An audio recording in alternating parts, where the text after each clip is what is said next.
Episode 11 already? Yes, We're just like chugging along here. Real Life Lounge. So today's topic is going to be, again, we're sticking with kind of the homeschool myths that we've been tackling over the last few episodes. And today we're going to talk about college preparedness, Yes. right? So I think this is a really legitimate concern that some parents have when they consider homeschooling is, what about the prospect of my kids getting into college? I want to know that that's an option. Am I cutting that off by homeschooling? So let's talk about that a little bit. First of all, I think there's lots of options. Some homeschool families homeschool up until like sometime in that middle school, high school time frame, and then they send their kids to public school. Or there's lots of different ways of sending them into some community college type classes. Yep. So they have those college prep classes, even college level classes in the areas that they excel at and are interested in, so that they're ready for college. But then there's also this concern of, how does it even work? Like they don't have a high school transcript. Yeah. Like, how does it work? Yeah. So today we just looked up that 83% of all universities have some standard for evaluating homeschooled children to qualify for admittance into university level. So, and that's today. So I think that's only just going to grow. Right? I actually think that statistics is from a few years ago. And as this generation of COVID homeschool kids gets to college age, I think you're going to just see an increase in that. And there's this question of like, does homeschooling actually prepare your kids for college? And if you're a numbers statistics kind of person, actually homeschool kids score better on SATs and ACTs, better than the national average. And they generally have a higher GPA in their freshman year of college than public school kids. So they're definitely ready, if that's your concern, that they're not going to be prepared. And the way they get into college is through more like think of it as like a resume, where you can kind of catalog all the things that you've been doing and things that you've done. And so it's a little bit different than like a transcript from a high school, but yet it's still a means to be evaluated for admittance. They really create a portfolio, and there's lots of great resources out there if you are homeschooling and your kids are starting to get into that middle school range. It's a great time to start looking into creating a portfolio for them. There's lots of online available tools. We're not going to go into them today, but we, even with like whenever the girls do their passion project presentations or bigger projects for school, I have a YouTube channel playlist for them where I just dump all of their projects, so that we have this kind of living catalog portfolio for them of the projects that they've done. Every college, I'm sure, has a slightly different process for homeschool kids, but the kids are definitely prepared, and it's definitely possible for them. And then there's this third element of how relevant is college going to be in the next 10, 15, 20 years? And are there options for them if they choose not to go to school? And obviously this conversation goes well past homeschooled families.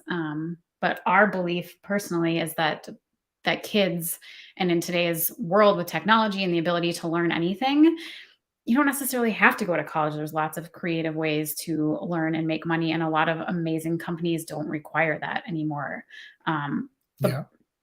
The book we were just looking at was talking about how it seems that the trend is that college does not still equate to financial security. Like it's not, in the last several decades, it was like you go to college, you get a degree or even a master's degree, and it assures that you're going to have a good job and make good money. And that's just not becoming the case in today's world. Here's the point I want to make today is that we live in an evolving, ever-changing world when it comes to education.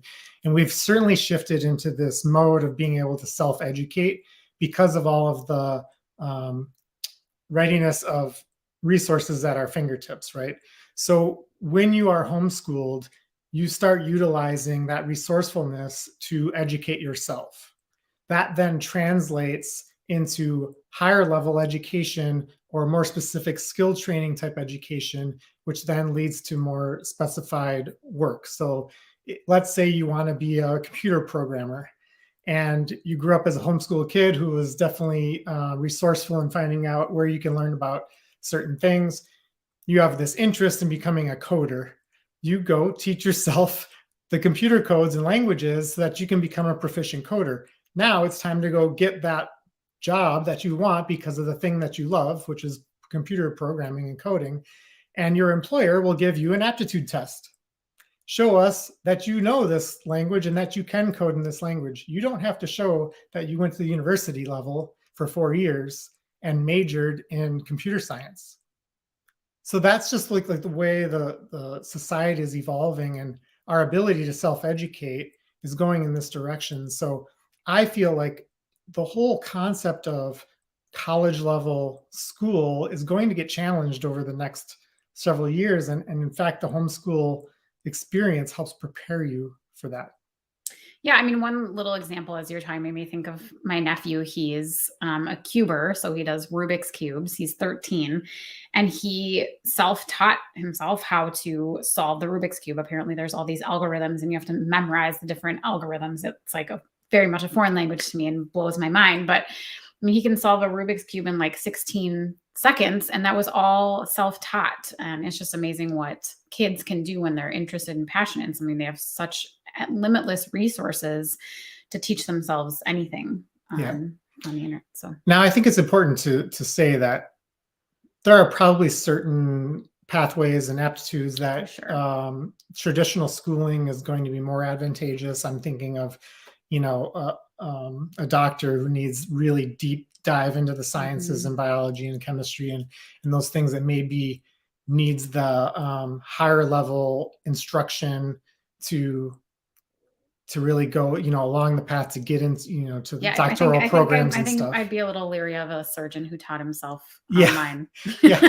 So, I think part of our journey as a homeschool parent is to find our children's passions and then triple down on those passions and let them go explore and go deep. And because of the resources at our fingertips, we can go deep in those and allow our children to start to focus in on the things that they love. Because really, it's all about what kind of life are they going to build for themselves, finding out those passions, and then being able to self-educate within those. Because the other argument against, college is that there's a certain shelf life. If I go to college today, 5 years from today, were all of those things that I learned relevant anymore? So to be on a path of self-education throughout life is very important for any job that anyone might get. You're going to have to be continually learning. So, that's kind of the, counter to the myth of, will my kids get into college? It's kind of a good segue into next month's masterclasses for Real Life Learning Co. So March was all money. We still have one masterclass left this Wednesday, March 29th, not 19th, 29th, tomorrow. And then starting the following week is our entrepreneurial month. We have an amazing lineup of 5 guest speakers, including Mr. Brian Fish. He's going to be talking about business finances and the entrepreneurial mindset here near the end of the month. But it's going to be a great set of masterclasses. So keep your eyes out for that. It's a great way to help your kids take those passions and interests and make them into a profitable business. So the classes really walk a kid through how to set up a business and all the different parts. It's going to be a super fun month. So keep your eye out for that. And as always, thank you for tuning in to A Real Life Lounge. We appreciate all of your feedback and ideas and suggestions. And we're always here to have real talks on real topics. I realize it's the other way around, but in the way I used it, it didn't work. Yeah. All right. Thanks again. We'll see you next time. Okay. Have a good day. Bye.